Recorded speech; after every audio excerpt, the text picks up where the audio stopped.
बिस्मिल्लाहिर्रहमानिर्रहीम, अस्सलाम वालेकुम। मैं हूं ईसा नकवी और मेरे साथ मौजूद हैं सदीक जान। नैब की टार्ज़न की तरह ईद की छुट्टियों के बाद अभी तक वापसी नहीं हुई, लेकिन सदीक जान की वापसी हो गई है। और तमाम इस वक्त में जब सदीक जान सोशल मीडिया से गायब थे, मेरा इनके साथ रब्ता था, तो मैंने इनको ये बताया कि मेरे चैनल पर मेरी हर वीडियो के नीचे कम से कम 20 लोग मुझसे कमेंट्स कर पूछते थे। इसके अलावा ट्विटर पर, इसके अलावा व्हाट्सएप के ऊपर कि सदीक जान कहाँ गायब हैं। सदीक जान को हमने पकड़ लिया है, सदीक जान हमारे साथ हैं। और इस दौरान जब मैं इनसे बात कर रहा था तो इन्होंने ये भी कहा कि ये छुट्टियाँ ख़ास तौर पर इस वजह से मना रहे हैं क्योंकि इनको लगता है कि जो कल से वीक स्टार्ट हो रहा है और उसके बाद आने वाले 4 हफ़्ते पाकिस्तानी सियासत में कोई भूचाल लेकर आएंगे, बहुत ज़्यादा पॉलिटिकल एक्टिविटी होगी। सदीक जान को ये क्यों लगता है और क्या ये जो शेख रशीद साहब का पिंडी बॉय का दावा था कि ईद के बाद बड़ी मारा मारी होने वाली है, उसको समझते हैं कि वो दुरुस्त था कि नहीं? सदीक जान से पूछ लेते हैं। जी सदीक साहब। सर, मैं तो ये समझता हूँ कि शेख रशीद साहब ने दुरुस्त कहा है कि नैब जो है वो 2 तरफ़ा टार्ज़न बनने जा रहे हैं। और 2 तरफ़ा तो बने या ना बने, लेकिन एक तरफ़ा तो वो बनेगा ही बनेगा, ज़ाहिर है। और जो आपने बात की कि भूचाल देखें ना, मुझे तो ये था, मैं तो कुछ और चीज़ एक्सपेक्ट कर रहा था कि ईद के बाद होंगी, लेकिन उनसे पहले स्टार्ट हो गया। जो नवाज शरीफ साहब की तस्वीर आई, देखें उस तस्वीर पे बहुत सारे लोगों के मुख्तलिफ तज़िये हैं। कोई कह रहा है उससे नून लीग को फ़ायदा होगा, कोई कह रहा है देखें मरीम दोबारा एक्टिव हो गई है। लेकिन मैं समझता हूँ कि उस तस्वीर ने नून लीग के बयानियों को मज़ीद कमज़ोर कर दिया है। और मैं आपको एक चीज़ वसूख से बता रहा हूँ, ये जो ख़बरें चल रही हैं ना, ये वैसे मैंने अलग वीडियो करनी थी लेकिन आपकी वीडियो में बात करते हैं कि ये जो खबर चल रही है ना, या सोशल मीडिया पे बात चल रही है कि नवाज शरीफ, क्योंकि डॉक्टर अदनान भी पाकिस्तान वापस आ गए हैं तो नवाज शरीफ वापस आ रहे हैं, ऐसी कोई बात नहीं है। अच्छा, नवाज शरीफ बिल्कुल पाकिस्तान वापस नहीं आ रहे, और नवाज शरीफ मुझे नहीं लगता कि इतनी आसानी से वापस आएंगे। उनको वापस लाया जाएगा अगर हुकूमत ला सकी तो। ये मेरा एनालिसिस है अब तक के लिए। कल क्या होता है, परसों क्या होता है, डेवलपमेंट्स क्या होती हैं, वो एक अलग बात है। ज़ाहिर है सियासत मुमकिनात का खेल है, इसमें तब्दीलियाँ आती रहती हैं। लेकिन नवाज शरीफ जिस आप कहें कि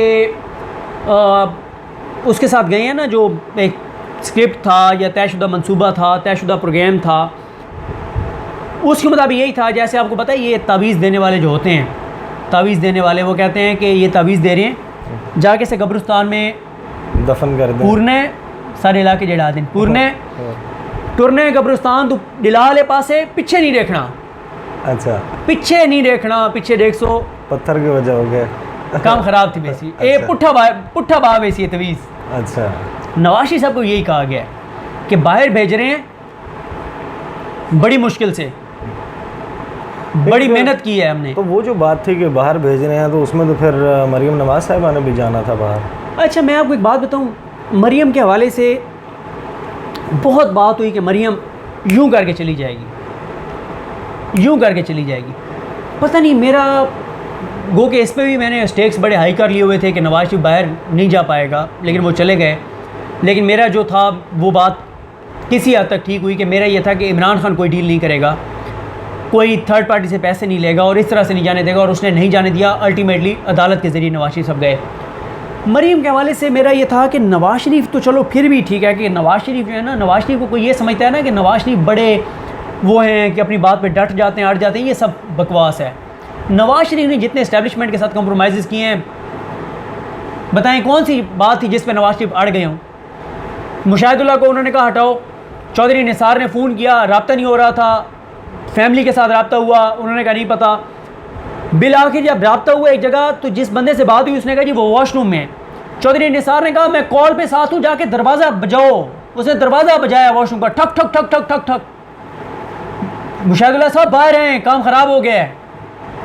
मुशाहिदुल्लाह साहब बाहर है, हाँ जी। उन्होंने कहा ये, उन्होंने कहा जी सफारत खाने को कह दिया, टिकट आपका जो फ़्लाइट अगली है ना उसमें बुक हो चुका है, उसमें भी हो गया, उससे अगली में भी हो गया। फट करके एयरपोर्ट पे पहुँचे और पाकिस्तान वापस आए। काम बहुत ख़राब हो गया, वापस आए। अभी उन्होंने रिज़ाइन नहीं दिया था, इन्होंने अनाउंस कर दिया कि उन्होंने रिज़ाइन दे दिया। अच्छा, किसके कहने पर? बिल्कुल। वैसे ये तो मैं आपको एक बात बताऊँ कि मैंने ख़ुद भी नोट किया है कि बहुत सारी ऐसी चीज़ें जो नवाज शरीफ के दौर में हलाल थी, वो हमारे बहुत सारे दोस्तों ने इस दौर में हराम करार दिए हैं। चाहे वो रिटायर्ड फ़ौजी अफसरान की तैनातियों का मामला हो, चाहे जो है वो नॉन इलेक्टेड लोगों का काबीना में या हुकूमती मशीनरी में शामिल होना, और ये सब कुछ पीपल्स पार्टी के दौर में भी हलाल था, ये सब कुछ नवाज शरीफ के दौर में भी हलाल था। हो गया। अब जो है वो मेरा ख्याल है कोई ख़ास किस्म का जो है ना वो हराम हो गया। दो कथा कलाम की माजरत ईसा भाई, एक चीज़ तो मैं उसको ये कर रहा था, मैं उस बात को मुकम्मल करता हूँ। ये आपने एक बड़ी इंपॉर्टेंट बात की है, इस पर मैं आता हूँ कि देखें नवाज शरीफ का पता है इस्टेब्लिशमेंट को, हमारे इसने वो शेख रशीद कहते हैं ना कि ये GHQ के गेट नंबर बंदी फ़लाँ की पैदावार हैं। नवाज शरीफ को जनरल जलानी सियासी उनकी पैदाइश का सबब वो थे, फिर इनकी परवरिश जनरल ज़िया उल हक़ की गोद में हुई। तो ये तो इस्टेब्लिशमेंट ने खुद इनको पाला पोसा है। पहली बार कैसे आए थे इक़्तिदार में, पहली बार वज़ीर-ए-आज़म कैसे बने थे? असगर खान केस पढ़ लें। बिल्कुल, ये सारी चीज़ें ठीक है। हमारी नवाज शरीफ उनके देखे भाले हैं, उनको गुस्सा है नवाज शरीफ पे, मेरी बिल्ली मुझे म्यों, जब नायल हुए तो फिर फ़ौज को पड़ गए। लेकिन उन्हें यह पता है कि मियाँ साहब ना इनकलाबी हैं, ना डट जाने वाले हैं, ना लड़ जाने वाले हैं। मियाँ साहब फट से लेट जाते हैं, प्रैक्टिस है उनकी। लेकिन मरियम का मेरा एनालिसिस यह है कि इदारों को पता है कि मरियम को काबू में रखना आसान नहीं है। मेरा पहले दिन से एनालिसिस था कि अगर मरियम बाहर चली गई तो इससे बड़ी इदारों के लिए हमाकत नहीं होगी और ख़ुद इदारे रिस्क पे होंगे। अगर मरियम बाहर जाके बैठ जाती और बाहर इंटरव्यू देती इंटरनेशनल मीडिया को, आप इंटरनेशनल मीडिया को बहुत अच्छी तरह समझते हैं, आप खुद इंटरनेशनल मीडिया के साथ काम करते भी रहें, कर भी रहें, कि इंटरनेशनल मीडिया के लिए पाकिस्तान की फ़ौज के ख़िलाफ़ की हुई बात खबर होती है। बिल्कुल बिल्कुल ऐसे। ठीक है, अगर मरियम बाहर बैठ के कहती है इमरान खान ने हमारे साथ ये किया, ये तो कोई खबर नहीं है ना, सियासी मुखालिफिन तो करते हैं। बिल्कुल, जब वो ये कहती कि फ़ौज ने हमारे साथ ये किया, ये खबर थी, सही। तो इस्टेब्लिशमेंट अफोर्ड नहीं कर सकती थी मरियम को बाहर को भेजना। लेकिन ये बात ठीक है, इस बात से मैं इत्तफाक करता हूँ, ये बात दुरुस्त है कि शहबाज शरीफ साहब के राब्ते भरपूर थे, नवाज शरीफ साहब मान गए, मरियम मान गई, सेटलमेंट हो गई। लेकिन इमरान खान साहब उसके बाद ऐसे अड़ गए कि जिन्होंने वो स्क्रिप्ट लिखा था उनके हाथ से भी गेम निकल गई। अच्छा, उस दिन भी मैं आपसे ये बात कर रहा था कि जिस तरह आप बड़े ज़ुमानी किस्म के ट्वीट करते हैं, कभी ज़ुमानी किस्म के जो है वो फेसबुक के ऊपर पोस्ट लगाते हैं। लाहौर भी गए हुए थे आपने, एक जो है वो लाहौर की सड़कों की वीरानी का सबब जो है वो बड़ा आपने उसका वावेला मचाया कि लाहौर की सड़कों पे वीरानी और पता नहीं शहर जो है वो कैसा लग रहा है। ये मरियम नवाज़ साहिबा अक्सर जो हैं वो ट्विटर के ऊपर ऐसी मैसेजिंग करती हैं, कभी वो यानी कि पाकिस्तानी अदाकारों की या लेजेंड्स की या स्पोर्ट्समैन की बड़ों की जो है वो डेथ्स हुई, उनके ऊपर उन्होंने लबकुशाई नहीं की। फिर वो ऋषि कपूर के, वैसे ये ज़ाहिर है ये उनका पर्सनल मैटर है कि अगर वो उनके साथ मोहब्बत रखती हैं ऋषि कपूर के साथ एज एन एक्टर, वजह आपने बताया, एज एन एक्टर, तो वो उसके ऊपर वो मैसेज नहीं करती और इसके ऊपर वो मैसेज करती हैं। और ऋषि कपूर का ज़ाहिर है पाकिस्तान के ख़िलाफ़ एक एंटी ISI के ख़िलाफ़ बेसिकली वो स्टैंस है, तो वो जब इस किस्म की मैसेजिंग करती हैं तो क्या वो किसी से ख़ास लेवल पे कोड वर्ड्स में कम्युनिकेट कर रही होती हैं? बिल्कुल ऐसे ही है, देखिए ना, जिस तरह आप कर रहे होते हैं। हाँ, मैं ज़्यादा बेहतर समझ सकता हूँ। वही वो जो एक सराकी ने ऐलान किया था, हजरात दावज गए। तो बात यह है कि मरियम ने ऋषि कपूर की तो इसलिए उस पर की, उनको ज़्यादा दुख हुआ क्योंकि वो ISI के ख़िलाफ़ बात करते थे। तो तेरा गम मेरा गम एक जैसा सनम, और वो जिसे कहते हैं ना कि दुश्मन का दुश्मन भी आपका दोस्त होता है। तो उनको ऋषि कपूर इसलिए पसंद थे मरियम सफदर साहिबा को कि वो ISI को गालियाँ देते थे, ISI के ख़िलाफ़ बात करते थे, और जो भी ISI को गालियाँ देगा ना, जो भी गालियाँ देगा वो मरियम साहिबा का फेवरेट है। अच्छा, अब देखें ना, वो जिस तरह के ट्विटर अकाउंट्स को रीट्वीट कर रही होती हैं, फॉलो कर रही होती हैं, मानो बिल्ली, पापा की लाडली, ड्रामेबाज, मोटो, छोटो, इस तरह के कन टुट्टी, इस तरह के अजीब अजीब नामों के साथ, स्पेन की चिड़िया, फ़लानी चिड़िया, फ़लाना तोता, फ़लानी गुड़िया, लाडली, चंदा, अजीब अजीब नाम के अकाउंट्स होते हैं जिनको वो फॉलो कर रही होती हैं। क्यों? उन अकाउंट से ISI के फ़ौज के ख़िलाफ़ ट्वीट्स होते हैं, और बहुत सारे लोग इनको एक बंदा मरियम सफदर साहिबा का 15-15, 20-20 अकाउंट्स इस्तेमाल कर रहे हैं जो उनके अपने बंदे हैं। अब बात ये है, ये जो नवाज शरीफ साहब की नई तस्वीर वायरल हुई है उसके ऊपर भी ये अकाउंट्स एक्टिव हैं। सर मैं कह रहा हूँ, अगर आप एक चीज़ चेक कर लें, आप भी और हमारे सुनने वाले भी, कि नवाज शरीफ साहब की तस्वीर पे जिस प्रोमिनेंट शख्स ने ट्वीट किया है ना उनकी तस्वीर पे नेगेटिव, उसके रिप्लाई नीचे जाके देख लें, सैकड़ों के हिसाब से गालियाँ नून लीग के अकाउंट से। ये क्या बताती हैं कि मरियम सफदर साहिबा की सोशल मीडिया टीम बहुत एक्टिव हो चुकी है दोबारा। नहीं तो उनका पॉलिटिकल राइट नहीं है ये कि वो एक्टिव हों? बिल्कुल राइट है। अपना सियासी बयानिया जो है वो लोगों तक पहुंचाएं। इस नकवी से मैं आपको एक बात बताऊं, बिल्कुल उनका हक है, लेकिन एक फ़र्क है। आप ये देखेंगे बहुत सारी पॉलिटिकल पार्टीज़, मजहबी पार्टीज़, जमात इस्लामी देख लें, अवामी तहरीक नहजुल कुरान देख लें, PTI के मोस्टली लोग देख लें, पीपल्स पार्टी के भी बहुत सारे अकाउंट्स आप देख लें, आपको ये नज़र आएंगे कि बंदे एग्जिस्ट करते हैं। PTI के जैसे जो गंदी गालियाँ दे रहे होते हैं ना, उनमें से बहुत से लोगों को आप भी जानते होंगे कि यार ये फ़लाँ मुल्क में रहता है, वो फ्रस्ट्रेशन है, गुस्सा है पाकिस्तान के निज़ाम के ख़िलाफ़, पाकिस्तान अच्छा, आप कह रहे हैं कि घोस्ट ज़्यादा हैं दूसरी तरफ? नून लीग में घोस्ट ज़्यादा हैं। एक बंदा 20-20, 25-25 फेसलेस है, 20-20, 25-25 अकाउंट हैं एक बंदे के, तो ये गलत होता है। ओरिजिनल लोग हैं ना। वैसे वो हमारे सोशल मीडिया में दोनों तरफ अब ऐसे से फेसलेस सोशल मीडिया में गन तो बहुत ज़्यादा है ना यार। जो हमारे सो कॉल्ड सीनियर यूट्यूब के ऊपर जो कर रहे हैं वो थोड़ा गंद है। वो जो कर रहे हैं यार, 40 साल की सबसे बड़ी खबर, फलाना ढींगना, ना किसी बात का पता है ना कुछ, ना उनका सब्जेक्ट होता है। मैंने आपकी वीडियो देखी जो आपने ये लद्दाख और इन इशूज़ के ऊपर की, आपने 2 वीडियोज़ की। एक बहुत बड़े एंकर ने वो वीडियो सुन के मनोन वही चीज़ें बयान कर दी। हम बहुत सारे लोगों ने जो है ना वो मुझे ये कहा भी, ठीक है, असल में मुझे उनसे कोई शिकवा नहीं है, बस एक था कि वो उन्होंने साथ में ना एक्सक्लूसिव लिखा हुआ अपने नाम के साथ कि ये मेरा। देखें यही मसला होता है। मैं एक बात कहता होता हूँ कि यार आप जो अच्छे रिपोर्टर हैं ना, जो अच्छा काम कर रहे हैं, आप उनको क्रेडिट दे दिया करें ना, ठीक है। आप मुझे एक बात बताएं, ये अभी PIA के हादसे वाला मामला हुआ, ईसा नकवी साहब,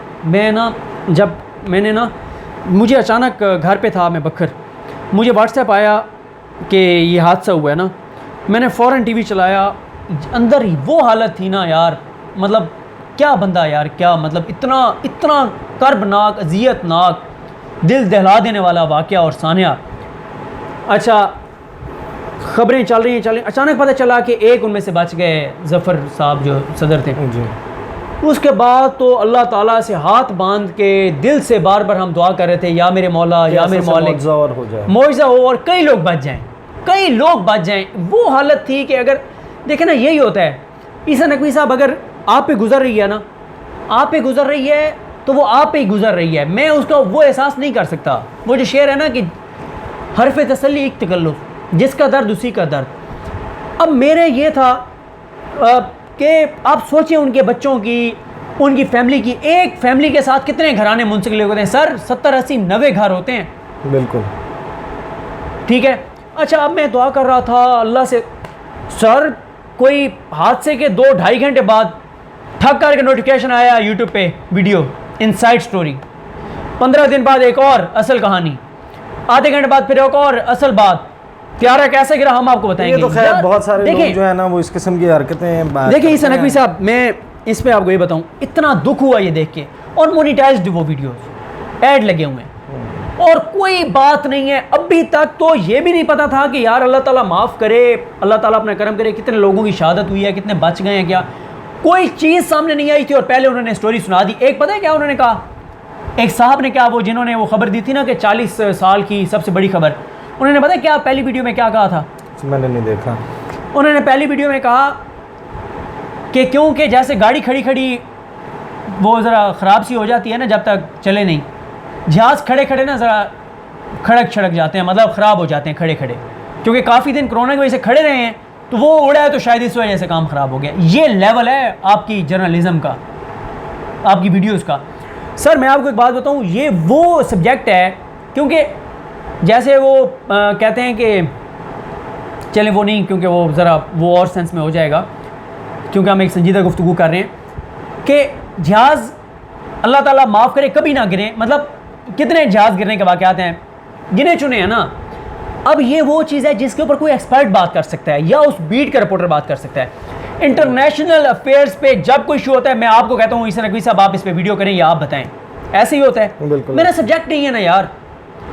अब ये जहाज़ के जो मामलात हैं, एविएशन के जो मामलात हैं, ये इतना कॉम्प्लिकेटेड सब्जेक्ट है, ये हर बंदा इस पे बात कर ही नहीं सकता, हर एंकर भी बात नहीं कर सकता, हर रिपोर्टर भी बात नहीं। हमारी जो रिपोर्ट्स हैं वो अगर इन्फ्लुएंस करती हैं इन्वेस्टिगेशन के प्रोसेस को जो हो रहा है, तो वो जाहिर है एविएशन की टर्मिनोलॉजी है, उसमें कहा जाता है कि आप इन्फ्लुएंस कर रहे हैं। जिस तरह अदालती कार्रवाई के दौरान जब केस सब जुडिस होता है ख़ास किस्म की चीज़ें नहीं आप कह सकते, ताकि अदालती कार्रवाई पर आप इन्फ्लुएंस ना हो। इसी तरह ये इन्वेस्टिगेशंस भी इसी तरह होती है। खैर क्योंकि हमारी बातचीत का मकसद जो है वो थोड़ा सा डिफरेंट था और बात जो है हमारी थोड़ा सा डेविएट हो गई। एक लास्ट क्वेश्चन मैं कर लेता हूँ और उसमें ही आप आखिर में ये भी बता दें कि आपने YouTube से तो गैर हाज़िरी की, 10 दिन आप ट्विटर से भी गैर हाज़िर रहे, इसकी क्या वजह ये बता दीजिएगा साथ में। लेकिन असल में ये चीज़ के जो शुगर इंक्वायरी रिपोर्ट है वो भी इसी दौरान आई और आप उस वक्त जो है वो गालिबन आप उस वक्त गायब थे, है ना, आप उस वक्त मौजूद नहीं थे। तो वो आई और उसके बाद ये कहा गया कि शहजाद अकबर साहब की जानिब से कि नैब, FIA और एंटी महकमा एंटी करप्शन, इनमें रेलिवेंट फोरम्स के ऊपर ये केसेस भेजे जाएंगे। तो ये भी एक्टिवेट होने लगे हैं अगले 1 महीने में। सर ये तो होने चाहिए और होने चाहिए, लेकिन मुझे एक बात की समझ नहीं आती कि आपने इतना बड़ा इंक्वायरी कमीशन बना दिया, रिपोर्ट आ गई, फोरेंसिक रिपोर्ट भी आ गई, चीनी वही 80 की मिल रही है, 85 की मिल रही है, 90 की मिल रही है। साथ ही एक मैं बात ज़रूर करूँगा यहाँ पे कि मैंने लगभग 81 रोज़ पहले ये ख़बर की थी अपने चैनल के ऊपर कि हुकूमत इस पोजीशन में आ जाएगी कुछ ही वक्त में, जो कि इंटरनेशनल ऑयल प्राइसेस डाउन हुई हैं, कि पेट्रोल जो है वो 74 रुपये फ़ी लीटर हो जाएगा। आज 74 रुपये लीटर हो गया है, लेकिन ये जो रिलीफ़ गवर्नमेंट ने दिया है, ये ट्रांसफ़र अब जो है वो दूसरी टर्म्स में भी पाकिस्तानियों पर होना चाहिए। ये एक ऐसा मामला है जिसका मैं हर तकरीबन दूसरी तीसरी वीडियो में तज़किरा करता हूँ कि जब आपने पेट्रोलियम प्राइसेस कम कर दी हैं तो इसका जो असर है वो दीगर प्रोडक्ट्स के ऊपर, दीगर जो ज़रूरी अशिया हैं उनके ऊपर नज़र आना चाहिए। देखिए सदीक, जिस वक्त 1-2 रुपये, 4 रुपये, 5 रुपये पेट्रोल की कीमत बढ़ती है तो हर चीज़ की कीमत बढ़ा दी जाती है। जिस वक्त वो कम हो रही है और इतनी ड्रास्टिक जो है वो कमी आई है, इतनी बड़ा जो है वो रिलीफ़ है, 116-114 रुपये पाकिस्तान में मिल रहा था और 74 रुपये पे अगर अब पेट्रोल आ गया है, लगभग जो है वो 40% का ये कमी है प्राइसेस में, या 35-40% की कमी है। तो इस हिसाब से दीगर अशिया की कीमतें भी कम होनी चाहिए। अगली नशिस्त में हम जो है वो आपके साथ करेंगे ज़रा तवील गुफ्तगू, क्योंकि वीडियो बहुत लंबी हो जाएगी। अगली नशिस्त में हम इसके अलावा जो 1-2 चीज़ें रह गई हैं उसके ऊपर बात करेंगे। एक चीज़ मैं और कहना चाहता था कि गुज़श्ता लगभग 1 से 1.5 माह में 10,000 से ज़्यादा ऐसे लोग हैं जिन्होंने इस चैनल को सब्सक्राइब किया है। उनके लिए मैं एक प्लेलिस्ट जो है वो इस वीडियो के कमेंट्स बॉक्स में पिन कर दूँगा।